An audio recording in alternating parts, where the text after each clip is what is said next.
Hi guys, welcome back to Melissa's Kitchen Table. Today I'm going to be making chicken Parmesan, and we're going to have a kale and orzo side dish with green beans. So I'm going to go ahead and get started with the chicken.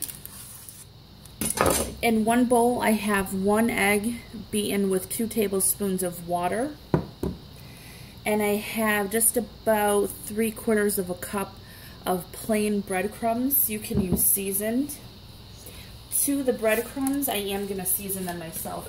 I'm going to use a little all-purpose seasoning. We got this from from Cabela's. So I added about 1 tablespoon of that. And I'm going to add a little bit of salt to that as well. And I'm not going to season the chicken directly. Everything is going to be in here. And to that, I'm also going to add a small handful of parsley.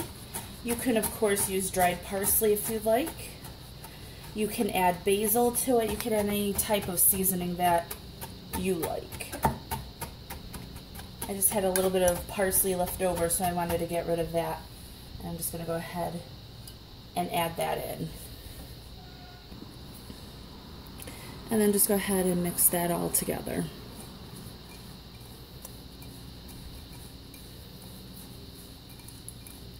In the meantime, I do have a cast iron skillet on the stove, and I'm just heating that up.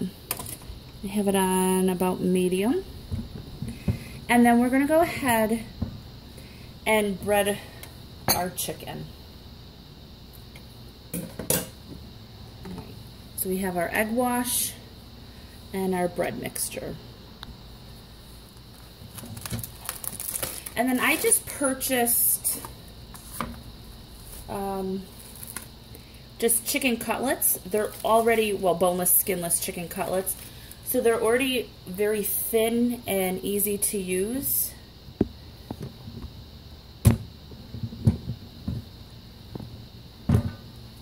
If you need to, you can always pound out your chicken, but these are nice and thin, and they're perfect. So you just put it in the egg mixture, and then go ahead, put it in the breadcrumbs. You can use gloves for this if you like, so your hands, the breadcrumbs and everything don't stick too much to your hands, but I don't really care, that's fine. And then just push it down a little, and then I put them to the side and continue with the next. So as soon as these are all done, we'll be right back. Okay, so over here in the cast iron skillet, I went ahead and it's at medium heat. I covered the bottom of the skillet with some olive oil, and I'm just going to saute the chicken on each side. I think it'll probably be maybe 3 to 4 minutes per side, but I'll let you know when I flip it. Okay, so it was actually about 7 minutes for the other side. I wanted them to get nice and golden brown like that. The heat might have been a little bit under medium for that, but that's okay. So I'll go ahead and do it on this side and then let you know how long this side took. Okay, so over here, the second side took 7 minutes. And again, my chicken is thin. So if your chicken's thicker, you might have to put yours in the oven to finish cooking. But mine's good just the way it is. So I'm actually going to put the mozzarella right on the top here. And this is the fresh mozzarella I made in the video the other day. And I'm going to go ahead and turn that off.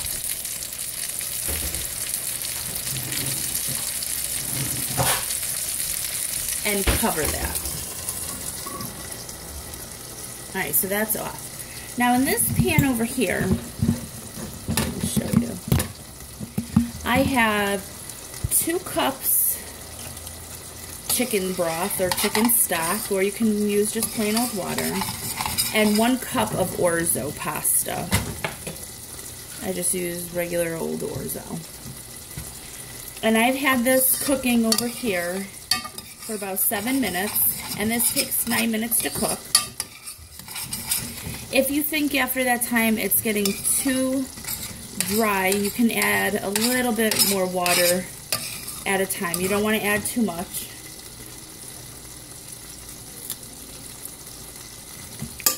I am going to go ahead and add maybe a 1/4 cup more. It's not completely cooked, and I don't want it to stick too much. Now, when you cook it this way, it becomes creamier than if you just boiled it in a large pot, and that's what we want. So right at this point, I'm going to go ahead and I'm going to add a big handful of baby kale.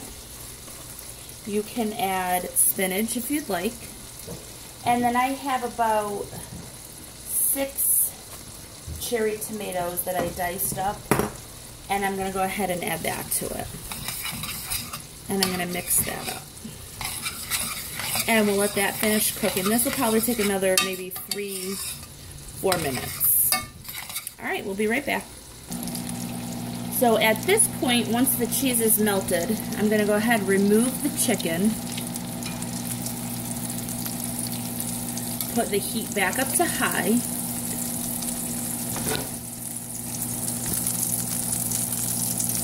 And I'm going to go ahead and pour in some strained tomatoes. And you can use puree, you can use whatever kind of tomato products you like. Use what I have left.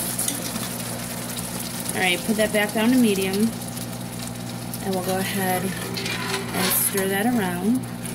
And now you can flavor the sauce any way you want. You could put garlic, oregano, parsley, however you want to season that.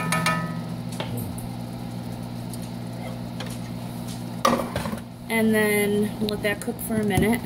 Over here, the orzo, this is nice and done. Everything cooked down a little. I just added salt to taste.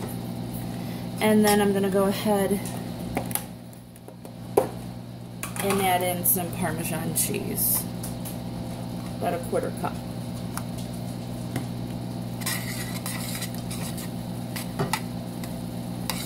Alright, so once that sauce is done and I plate everything, I'll show you the finished product. Okay, so here's the final dish. I put the chicken on the plate and I just poured a little sauce on top. I like to do it that way so it keeps the chicken a little bit crispy still, instead of soaking it in all the sauce and losing that crisp. Here's the final orzo and kale pasta, and I just paired it with some green beans.